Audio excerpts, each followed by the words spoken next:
एक बार की बात है, गौतम बुद्ध अपने शिष्यों को जिंदगी से जुड़ी अच्छी और बुरी चीज़ों का ज्ञान दे रहे थे। सभी शिष्य उनकी बातों को बहुत ध्यान से सुन रहे थे। उन सभी में एक शिष्य ऐसा था जिसे प्रश्न पूछने की बहुत आदत थी। वो उठकर गौतम बुद्ध के पास आ गया और उसने बोला, आप हमें ज़िंदगी के बारे में जो कुछ सिखा रहे हैं उन सबका क्या फ़ायदा है, क्योंकि हम बहुत से बच्चों को ये भी नहीं पता कि हमारे जीवन का मूल्य क्या है और ये जीवन हमारे लिए कितना कीमती है। पहले आप हमें ये बताइए कि इस जीवन का मूल्य क्या है। अपने शिष्य की बात सुनकर गौतम बुद्ध अपने कक्ष में गए और एक चमकता हुआ पत्थर का टुकड़ा लेकर आए। वो टुकड़ा उन्होंने अपने शिष्य को दे दिया और बोले, मैं तुम्हें इस जीवन का मूल्य तब बताऊंगा जब तुम इस पत्थर का सही मूल्य पता लगाकर आओगे। साथ ही ये ध्यान रखना कि तुम्हें ये पत्थर का टुकड़ा किसी को बेचना नहीं है।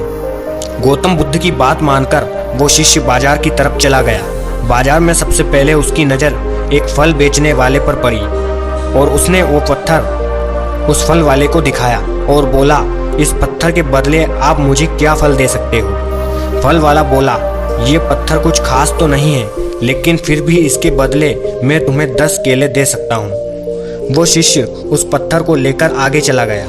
फिर उसे एक सब्जी वाला मिला। शिष्य ने उस सब्जी वाले से उस पत्थर की कीमत पूछी।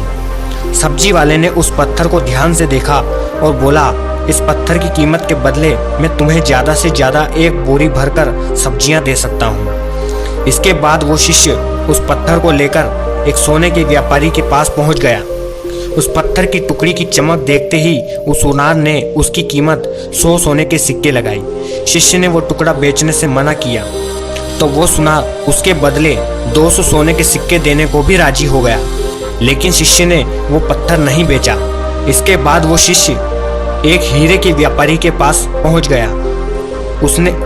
उनके सामने उसने वो पत्थर का टुकड़ा रख दिया।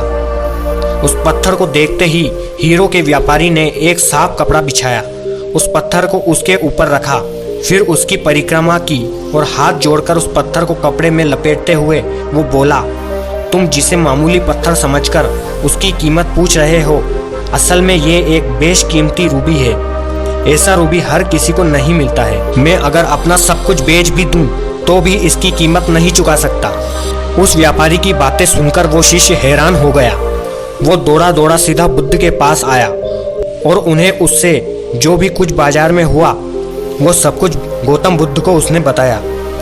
उसकी अचरज भरी बातें सुनकर गौतम बुद्ध बोले, तुम्हारे सवाल का जवाब इस रूबी की कीमत में ही छिपा है। हमारा जीवन भी एक रूबी है, रूबी की तरह ही ये बेशकीमती है, लेकिन हम इस बात को हमेशा नज़रअंदाज करते हैं और अपने जीवन का मूल्य नहीं समझते।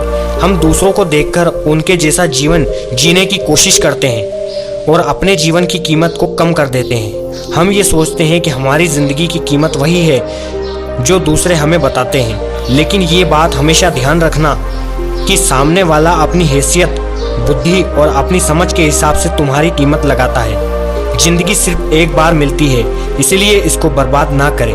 अपनी ज़िंदगी को उतना ही कीमती समझो जितना कि आप अपने बैंक में रखे रुपयों को समझते हैं। आज के समय में लोग अपनी ज़िंदगी से ज़्यादा कीमत प्यार और पैसों के दिखावे से भरी चीज़ों को समझते हैं। प्यार के चक्कर में लोग सुसाइड कर लेते हैं, पैसे के चक्कर में ऐसा काम करने लग जाते हैं जिससे उनकी ज़िंदगी बर्बाद हो जाती है। नाम कमाने के चक्कर में उल्टे सीधे काम करने लगते हैं। हमेशा याद रखें कि दिखावा करना ज़रूरी नहीं है। प्यार दोबारा मिल सकता है, पैसा फिर कमाया जा सकता है, लेकिन ज़िंदगी को फिर पाया नहीं जा सकता। इसलिए अपनी बेशकीमती ज़िंदगी को अच्छे से जिएं, हर पल आनंद लें। कभी ये ना सोचें कि आप इस दुनिया में किसी काम के नहीं हैं, ना कभी ये सोचें कि आपकी ज़िंदगी व्यर्थ है। आपके होने या ना होने से कुछ फ़र्क नहीं पड़ता। जबकि ऐसे नेगेटिव विचार आपके मन में आए तो खुद को बस ये याद दिलाएं कि जीवन एक रूबी है और ये बेशकीमती है। आई होप आपको गौतम बुद्ध मोटिवेशनल की ये स्टोरी अच्छी लगी होगी। इस वीडियोस के माध्यम से ज्ञान की बातें सीखने को मिली होगी। ऐसी ही और मोटिवेशनल और गौतम बुद्ध से जुड़ी बातों और कहानियों को सुनने के लिए आप इस YouTube चैनल को सब्सक्राइब भी कर सकते हैं। इसमें कोई पैसा नहीं लगता है। लेकिन आगे भी आपको, अगर आप इस चैनल को सब्सक्राइब कर रहे हैं तो आप बेल आइकन को प्रेस ज़रूर करिएगा, जिससे कि हमारे आने वाली लेटेस्ट वीडियो का अपडेट आपको सबसे पहले मिल सके।